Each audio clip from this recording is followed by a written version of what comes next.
الرحمن الرحيم.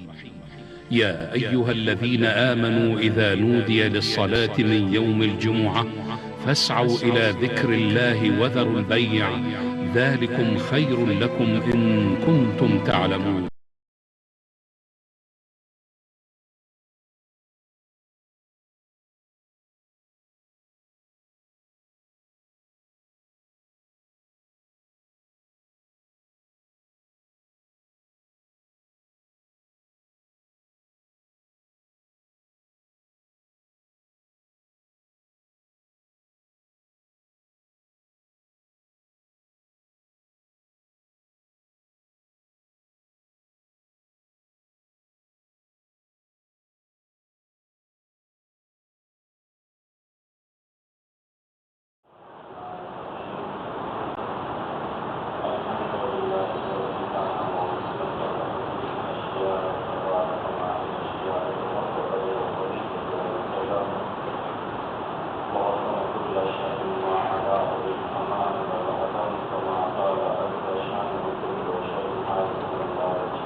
سورہ بقرہ 197 میں اندر کی آیت ہے ارشاد ہو رہا ہے کہ اپنے لیے شاد راہ فراہم کرو، شاد راہ لے لو۔ شاد راہ کہتے ہیں سفر خرچ کو۔ انسان جب سفر پر نکلنے لگتا ہے تو سفر کی کچھ تیاریاں کرتا ہے، اس سفر میں اس کے کیسے اخراجات ہوں انہیں اخراجات کے لحاظ سے تیاری کر کے نکلتا ہے۔ ہم کو کیا کام پڑے گا، کتنا خرچ ہوگا، کہاں کہاں ضرورت پڑے گی، اسی کے لحاظ سے انتظام کرتا ہے۔ قرآن کیا کہہ رہا ہے؟ قرآن کہہ رہا ہے کہ اپنے لیے زاد راہ فراہم کر لو، سفر خرچ لے لو۔ کون سا سفر؟ یہاں سے احمد آباد کا نہیں، مہوا کا نہیں، بمبئی کا نہیں، دبئی اور امریکہ کا نہیں، آخرت کا جو سفر ہے اس آخرت کے سفر کے لیے اسی دنیا میں تم زاد راہ فراہم کر لو۔ راستہ بڑا لمبا ہے، راستہ بڑا دشوار ہے، راستہ بڑا سخت ہے۔ سفر جتنا لمبا ہوتا ہے خرچ اسی کے لحاظ سے ہوتا ہے۔ لہٰذا اس آخرت کے لمبے سفر کے لیے، اس آخرت کے دشوار سفر کے لیے، اس آخرت کے سخت سفر کے لیے تم یہیں سے زاد راہ لے لو، زاد راہ فراہم کر لو۔ بہترین زاد راہ ہے کیا؟ ہم کیا لیں؟ پیسہ لے جائیں؟ کیا لے جائیں یہاں سے کچھ وہاں جانے والا نہیں ہے، کیا لے جائیں؟ قرآن جگہ نہیں جائے گا، یہاں سے لے جاؤ، یہیں سے تم کو لے جانا ہے۔ فَإِنَّ خَيْرَ الزَّادِ التَّقْوَىٰ، بہترین زاد راہ اس سفر کا جو سفر آخرت ہے، اس سفر کا بہترین زاد راہ تقویٰ ہے۔ تم یہاں سے تقوی کو لو، اپنے اندر پرہیزگاری پیدا کرو، خوف خدا پیدا کرو۔ یہی خوف خدا تم کو جنت تک پہنچا دے گا، یہی پرہیزگاری تم کو جنت تک پہنچا دے گی۔ فَإِنَّ خَيْرَ الزَّادِ التَّقْوَىٰ وَاتَّقُونِ يَا أُولِي الْأَلْبَابِ، اے صاحبان عقل ہم سے ڈرو۔ تم کیوں ڈرتے ہو کہ مال کم ہو جائے گا تو کیا ہو جائے گا، اور گھر چلا جائے گا تو کیا ہو جائے گا، اور یہ صاحب اگر منہ موڑ لیں گے تو کیا ہو جائے گا، اور اس بھائی نے اس سال جو ہے کچھ مدد نہ کی تو کیا ہوگا؟ کچھ نہیں ہوگا، کچھ نہیں ہوگا۔ ایک صاحبان عقل ہم سے ڈرو، تم دنیا والوں سے کیوں ڈرتے ہو، رزق کی کمی سے کیوں ڈرتے ہو، دنیا کے حالات سے کیوں ڈرتے ہو؟ دنیا کے حالات سے نہ گھبراؤ، دنیا والوں سے نہ گھبراؤ، تو ہم سے پروردگار عالم کا خوف دل میں ہوتا ہے تو انسان روحانی اور معنوی لحاظ سے آگے بڑھتا چلا جاتا ہے۔ عثمان بن حقیقی کی بارگاہ میں دعا الہ، اس تقوی کے مہینے میں، اس پرہیزگاری کے مہینے میں معبود ہم سب کو بہترین اخلاق و آداب اسلامی سے آراستہ فرما۔ معبود جی ہماری دعاؤں کو قبول فرما، مولا امام زمانہ علیہ السلام کے ظہور میں تاجیل فرما۔ بسم اللہ الرحمن الرحیم، انا اعطیناک الکوثر فصل لربک وانحر ان شانئک هو الابتر۔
الله وملائكته يصلون على النبي يا أيها الذين آمنوا صلوا عليه وسلموا تسليما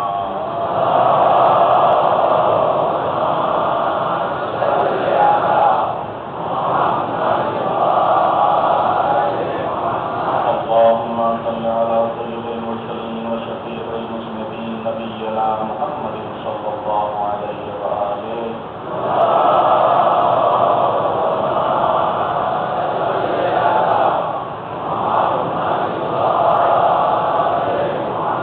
وعلى إمام المسلمين أمير المؤمنين علي بن أبي طالب صلوات الله وسلامه عليه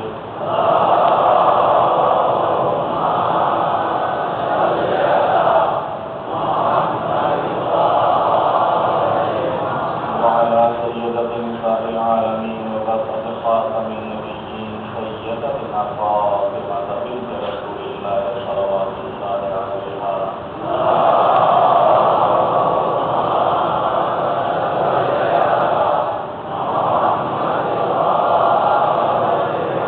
وعلى الحسن المجتبى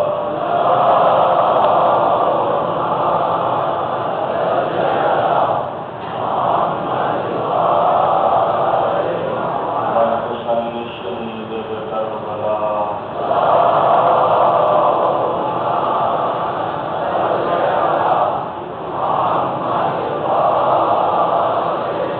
وعلي بن الحسين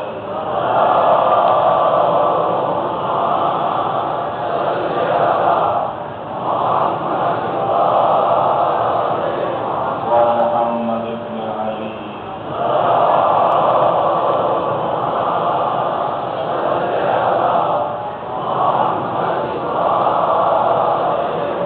وجعفر بن محمد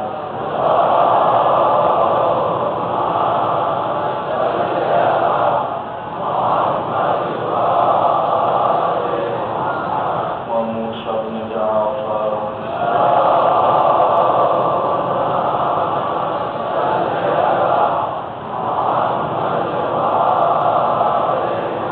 وعلي بن موسى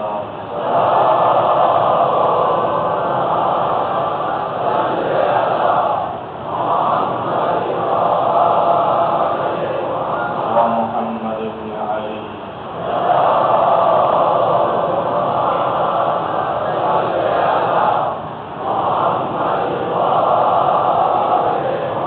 وعلي بن محمد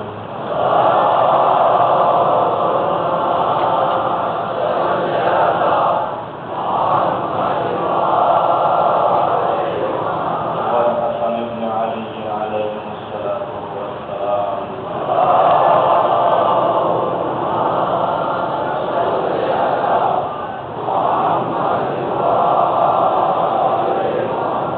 اللهم صل على مولانا صاحب الزمان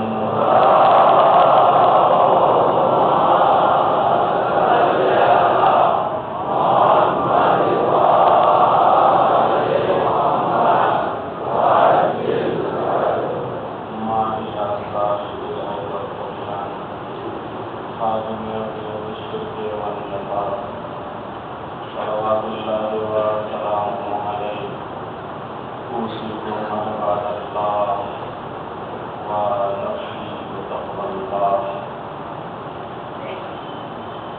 اس تقوی اور پرہیزگاری کے مہینے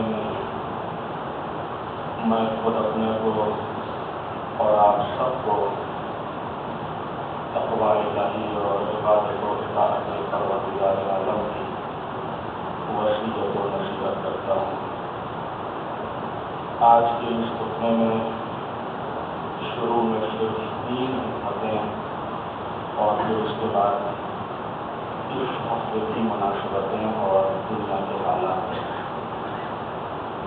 356 نمبر کی حکمت ہے، جس میں مولا سے سوال کیا گیا کہ اگر کسی شخص کے گھر کا دروازہ بند کر دیا جائے اور اسے تنہا چھوڑ دیا جائے تو اس کا رزق کہاں سے آئے گا؟ یہ سوال مولا میری مولوی سے ہوا، اگر کسی کے گھر کا دروازہ بند کر دیا جائے اور اسے تنہا چھوڑ دیا جائے تو اس کا رزق کہاں سے آئے گا؟ تو آپ نے جواب میں فرمایا کہ جہاں سے اس کی موت آئے گی وہی رزق آئے گا۔ جو موت دینے والا ہے وہی رزق دینے والا ہے، جہاں سے موت آئے گی وہیں سے رزق آئے گا۔ شرط یہ ہے کہ یقین ہو۔ قرآن مجید اگر آپ اٹھائیں دیکھیں، قرآن مجید میں رزق اور موت کا جو مسئلہ ہے اس کا تذکرہ کئی جگہ پر آپ کو ملے گا اور کئی جگہ پر آپ کو ساتھ میں ملے گا، رزق اور موت اور رزق قرآن مجید مل کر کے ساتھ ہے۔ اور تاکہ ایک کے ذریعے دوسرے کے مشکلات کو حل کیا جا سکے یا ایک کے ذریعے دوسرے کو سمجھا جا سکے، تم رزق کے ذریعے موت کو سمجھو، موت کے ذریعے رزق کو سمجھو۔ مگر حیرت کی بات یہ ہے، تعجب کی بات یہ ہے کہ دوسروں کی موت کو دیکھ کر انسان کو اپنی موت کا تو یقین آ جاتا ہے،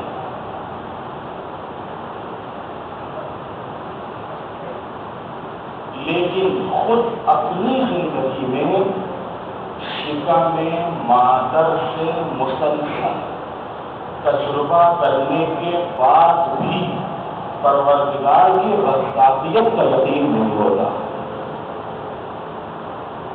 جبکہ خود شکم مادر میں تھا اور اس کو معلوم تھا وہاں کوئی رزق دینے نہیں آتا تھا، وہاں کون رزق دیتا تھا؟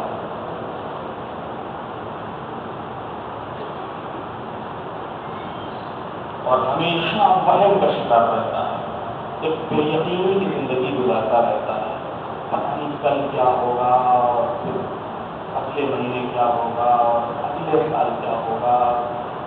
انسان جو ہے وہ ڈپریشن میں چلا جاتا ہے، انسان جو ہے خودکشی کر لیتا ہے۔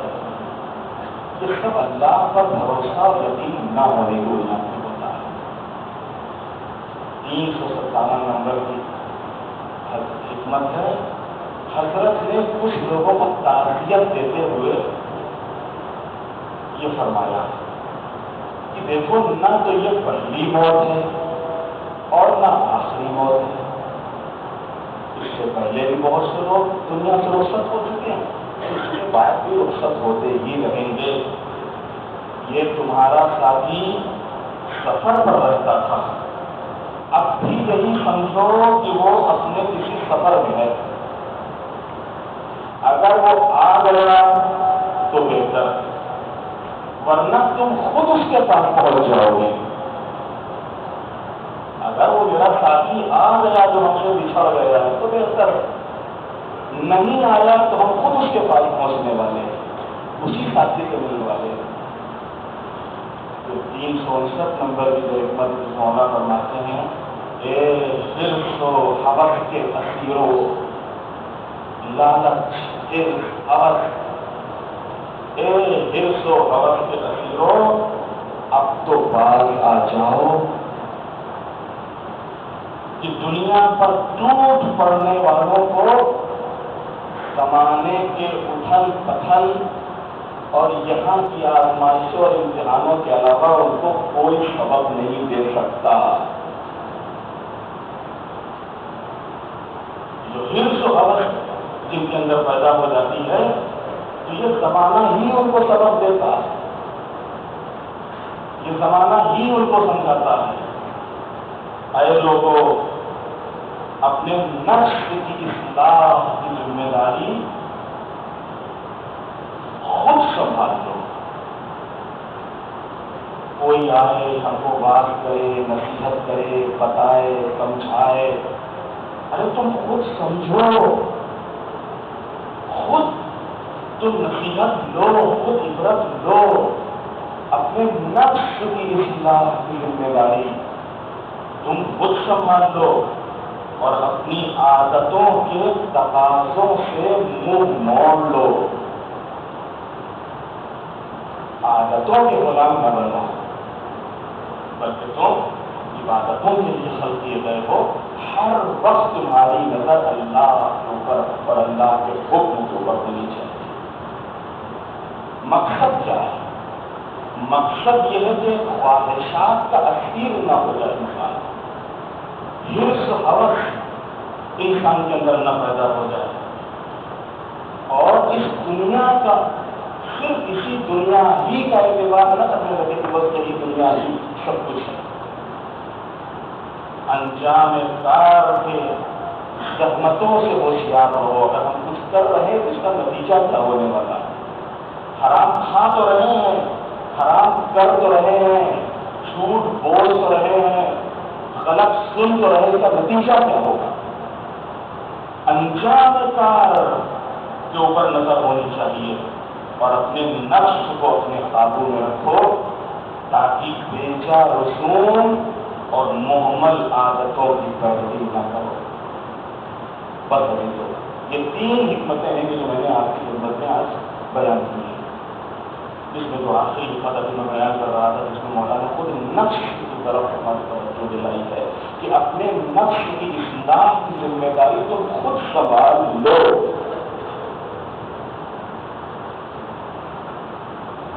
نفس کی اصلاح کا بہترین موقع، بہترین زمانہ، بہترین مہینہ رمضان المبارک، اس سے بڑھ کے کوئی نفس کی اصلاح کا موقع نہیں ہو سکتا ہے۔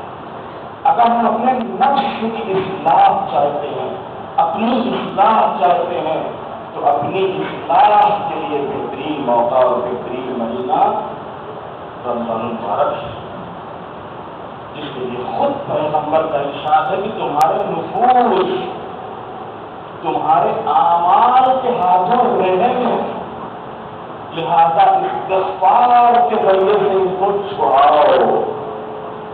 رہن کا مطلب سمجھتے ہیں؟ اگر آپ کو کچھ پیسے کی ضرورت ہوتی ہے، کسی بنیے کے پاس آپ جاتے ہیں کہ بھائی بہت پیسہ دے دو، یہ سونا ہے، یہ گہنے ہیں، یہ تم رکھ لو اور پیسہ ہم کو دے دو۔ یہ جو آپ سامان دے رہے ہیں یہ رہن کے طور پر ہے، اور جب ہم پیسہ آپ کو واپس کریں تو آپ ہم کو ہمارے گہنے ہمارا سامان واپس کر دینا۔ اس کو کیسے کریں؟ یہ سامان آپ کا کب ملے گا؟ جب ہم پیسہ واپس کریں گے۔ کتنا پیسہ؟ جب پورا پیسہ واپس کریں گے تب یہ ہم کو ملے گا جو ہم اس کے پاس رکھا کے آئے ہیں، چاہے جتنا قیمتی سامان ہو۔ پیغمبر فرماتے پر اسی طریقے سے کہ تمہاری جانیں بھی، تمہارے نفوس بھی اعمال کے ہاتھوں رہن ہیں۔ اعمال کر کے اپنی جانوں کو چھڑا لو، اعمال بجا کے اپنی نفوس کو تم آزاد کرا لو، اپنی جانوں کو چھڑا لو، اس لیے کہ تمہاری جانیں، تمہارے نفوس رہن ہے اعمال کے ہاتھوں۔ اب کس طریقے سے اس کو چھڑایا جائے، اس کا طریقہ بھی پیغمبر نے فرمایا کہ استغفار کے ذریعے اور اس ماہ مبارک رمضان میں طولانی سجدوں میں استغفار کرو، اور زیادہ سے زیادہ سجدے میں اس کی تسبیح، اس کا ذکر، اس سے دعا، اس سے مناجات کرو، تاکہ یہ تمہاری جانیں محفوظ ہو جائیں، تمہارے نفوس آزاد ہو جائیں۔ پیغمبر آگے فرماتے ہیں کہ دیکھو اس مہینے میں جنت کے دروازے کھلے ہیں، خدا سے دعا کرو کہ وہ تمہارے لیے بند نہ ہونے پائیں، اور جہنم کے دروازے بند کر دیے گئے ہیں، لہذا کوشش کرو کہ تمہارے لیے وہ کھلنے نہ پائیں۔ شیطانوں کو قید کر دیا گیا ہے، دعا کرو کہ تم پر مسلط نہ ہونے پائیں۔ امیر المومنین فرماتے ہیں کہ اس منزل پر میں نے رسول اللہ سے سوال کیا، یا رسول اللہ اس مہینے کا سب سے افضل عمل کیا؟ بہت توجہ رکھیے گا،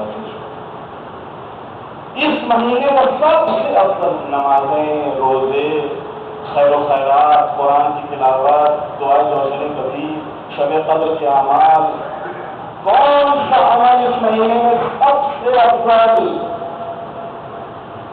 جیسے ہی پیغمبر نے یہ سوال سنا تو پیغمبر نے فرمایا کہ اس مہینے میں سب سے بہتر عمل محرمات الہیہ سے پرہیز، حرام چیزوں سے بچنا، اس سے افضل عمل کوئی نہیں ہو سکتا، اس سے بہتر عمل اس مہینے میں کوئی نہیں ہو سکتا کہ تم اپنے کو حرام سے بچاتے جاؤ۔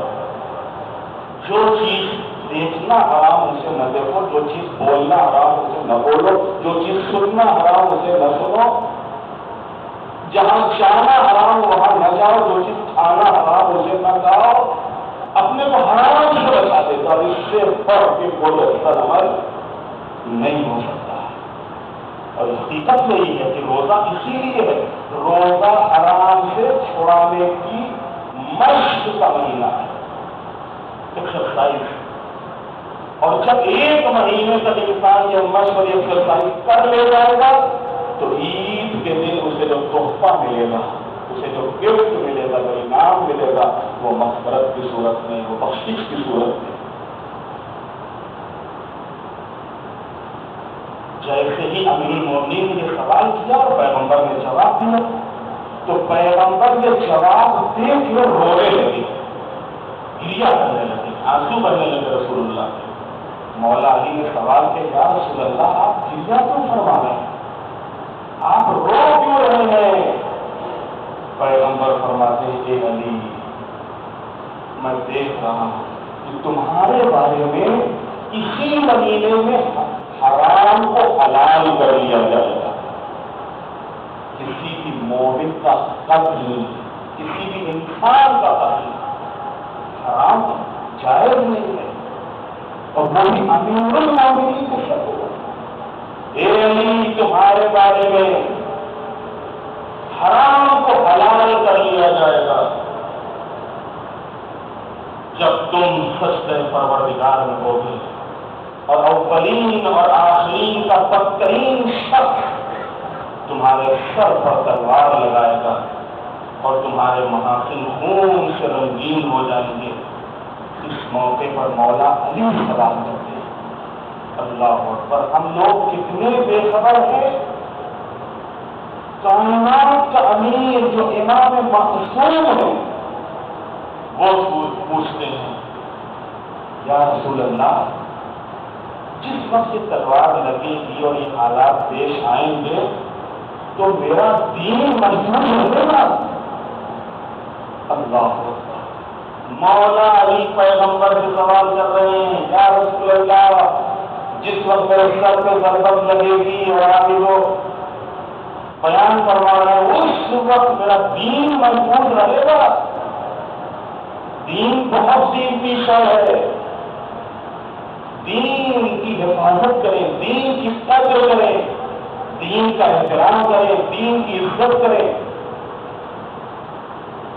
جیسے ہی پیغمبر نے سنا فرمایا، بے شک یا علی تمہارا قاتل میرا قاتل ہے، تمہارا دشمن میرا دشمن ہے، جس نے تمہیں برا بنا کہا اس نے مجھے برا بنا کہا، کہ تم میرے نفس کی جگہ پر ہو، تمہاری روح میری روح ہے، تمہاری دینت میری دینت ہے۔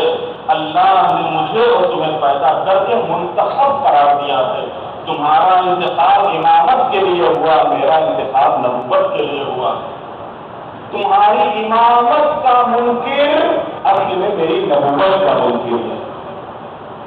یہ ہے پیغمبر کے لیے آج کی رات شب بربت، 19ویں رمضان المبارک کی صبح تھی کہ جب کائنات کے امیر کو سر کو ضربت لگی اور امیر المومنین کی زبان مبارک پر جملہ آیا، اس کو ضرب دیا، اور جبرائیل امین نے استاد کی شہادت کے اوپر مرثیہ پڑھا، ارکان ہدایت منتقل ہو گئے، امیر المومنین قتل کر دیے گئے، میں امیر المومنین کی شہادت کے موقع پر امام زمانہ علیہ السلام کی خدمت میں اور آپ سب کی خدمت میں تعزیت پیش کرتا ہوں. اور جہاں یہ شب برکت اور شب شہادت آنے والی راتوں میں اور آنے والے دنوں میں وہیں شبھاس قدر اس مہینے کی عظیم ترین راتیں، افضل ترین راتیں، شب قدر وہ رات ہے جس کی فضیلت اور خوبی تک کوئی رات نہیں ہو سکتی. اس رات میں ہر عمل 1000 مہینوں سے بہتر اور سال بھر کے امور کا فیصلہ ہوتا ہے. ملائکہ اور بلند ترین فرشتہ روح القدس امام زمانہ کی خدمت میں حاضر ہوتے ہیں. جو کچھ کسی کے بارے میں مقدر ہوتا ہے وہ امام کی خدمت میں پیش کرتے ہیں. ہمارے چھٹے امام حضرت امام صادق علیہ السلام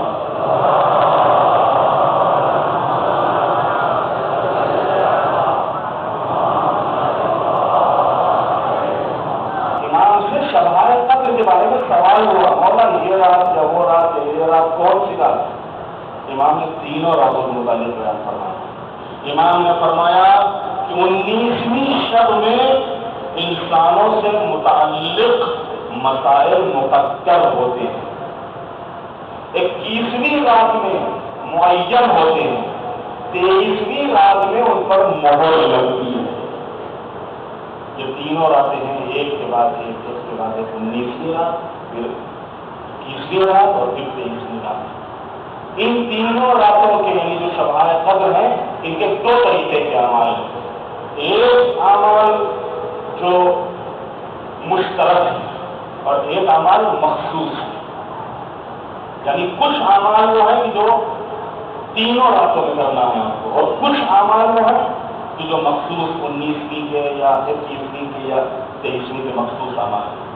جو مشترک اعمال ہیں ان میں سب سے پہلے غسل، کہ انسان مغرب کے وقت یا مغرب کے بعد جس وقت اعمال کرنا چاہتا ہے اس رات میں بھی انسان غسل کرے شب قدر کے غسل کی نیت سے.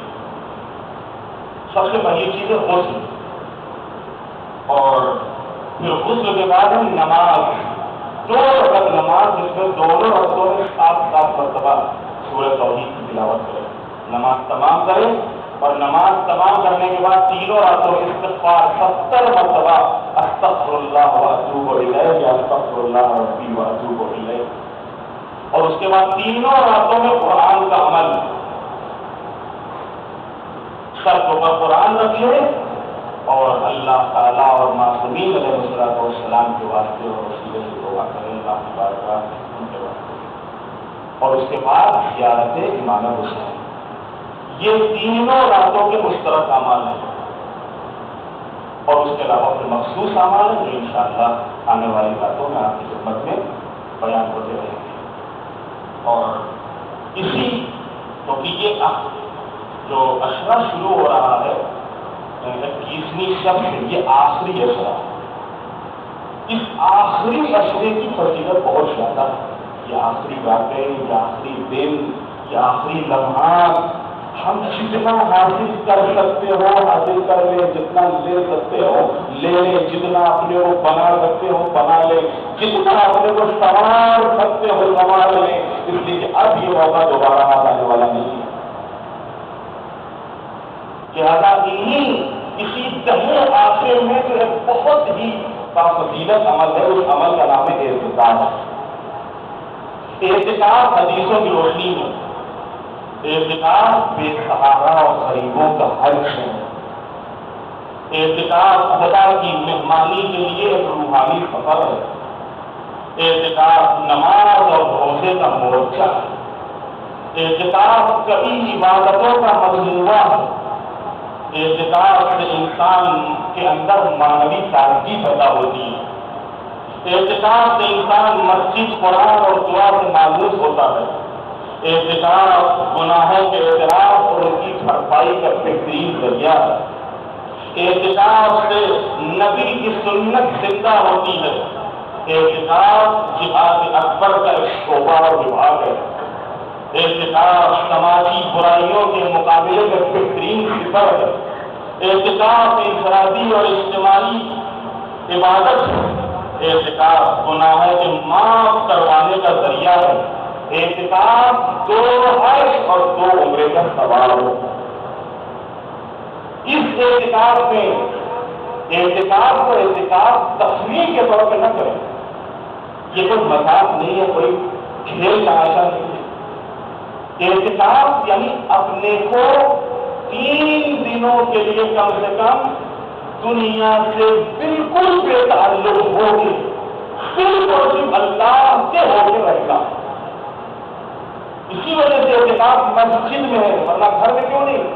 اگر ہم گھر میں کپڑا بند کر لیتے, کسی کو آنا نہیں, یہ گھر میں کر لیں, نہیں گھر میں نہیں کرنے کا, کہیں اور نہیں کرنے کا, مسجد میں اللہ کے گھر میں کرنے کا. اور اسی لیے ہے تاکہ تم اپنی آن اولاد گھر بار کاروبار سب کی طرف سے منہ موڑ کے صرف اور صرف یاد الہی میں صرف اور صرف عبادت و اطاعت پروردگار کے لیے 3 دن اپنے کو وقف کر دیں. اور جب اس انداز سے انسان اعتکاف کرتا ہے تب اس کے اندر معنویت پیدا ہوتی ہے, تب روحانیت پیدا ہوتی ہے, تب بدلاؤ آتا ہے. ورنہ جیسے آتا ہے ویسے ہی چلا جاتا ہے, کوئی فرق نہیں پڑتا. لہٰذا اعتکاف میں میں انشاءاللہ اعتکاف سے پہلے جو لوگ اعتکاف میں بیٹھیں گے ان کے مسائل بیان کروں گا اور اسی سے متعلق انشاءاللہ کچھ چیزیں باتیں بتاؤں گا. اور اب اس ہفتے کے حالات اور جیسا کہ پچھلے جمعہ ہی میں آپ کو خبر دی تھی کہ انشاءاللہ بہت ہی جلد فلوجہ آزاد ہو جائے گا, اور الحمدللہ اسی دن فلوجہ آزاد ہو گیا.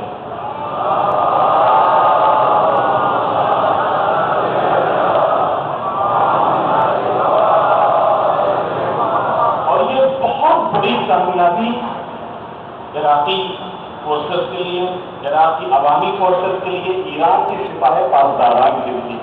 اس وقت سعودی عرب, اسرائیل, امریکہ یہ سب بہت لائے ہوئے ہیں. اس لیے جتنے انہوں نے تانے بانے یہ سب مڈل ایسٹ کے لیے بنے تھے ان میں سے کوئی کام نہیں کر رہا ہے. نہ عراق میں, نہ سیریا میں, نہ دوسرے ملکوں میں, اور تیزی کے ساتھ مار کھا رہے ہیں, شکست کھا رہے ہیں. اور الحمدللہ یہ جو دیندار طبقہ ہے یہ الحمدللہ غالب آ رہا ہے انشاءاللہ. اس لیے خود قرآن کا اعلان ہے کہ یہ طبقہ تو غالب آنے والا ہے ہی غالب آنے والا.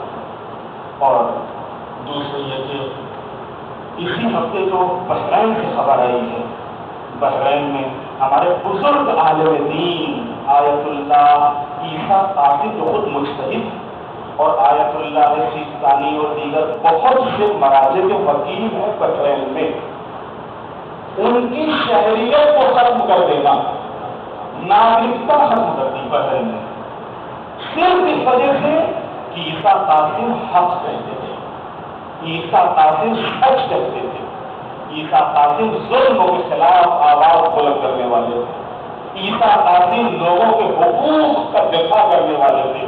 لہذا صرف لوگوں کے حقوق کے دفاع میں ان کی ناگرکتا کو, ان کی شہریت کو ختم کر دیا گیا, جس کے اوپر بہت سخت ایکشن ہمارے تمام مراحل کی طرف سے, تمام علماء کی طرف سے, ایران کی حکومت کی طرف سے, خود ایران کے جو کمانڈر ہیں ان کی طرف سے بہت سخت ایکشن اس کے سلسلے میں آیا ہے. اور ایک طریقے سے ان کو چیتونی کر دی گئی ہے کہ یہ ہماری ریڈ لائن ہے, اگر عیسیٰ قاسم کو کوئی بھی تکلیف پہنچی تو پھر بحرین کی حکومت رک نہیں ہے.